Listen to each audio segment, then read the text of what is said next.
দিতাম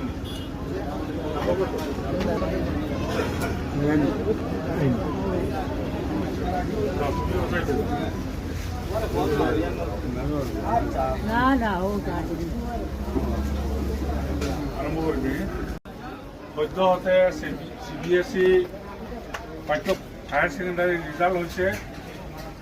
নবকা এনালাই পাব্লিক স্কুলত অধ্যয়নরত আমার পীরবাজার অঞ্চলের সেলিম হুসেনের পুত্র রেহান হুসেনে এবার দ্বাদশ শ্রেণীর পরীক্ষার এটা লেটার ফার্স্ট ডিভিশন পাইছে আর 76% পাইছে। মানে গৌরবের বিষয় আমার অঞ্চলের কারণে, গৌরবের বিষয় পীরবাজারের কারণে একটা গৌরবের বিষয়।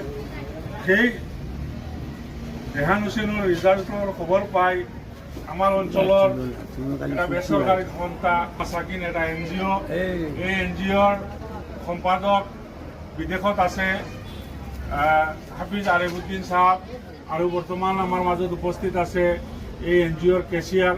তেখেতসকলে আমাৰ লগত যোগাযোগ কৰিছে। বিভিন্ন দিনৰ পৰা আৰ্থ কৰিলোঁ। ধন্যবাদ।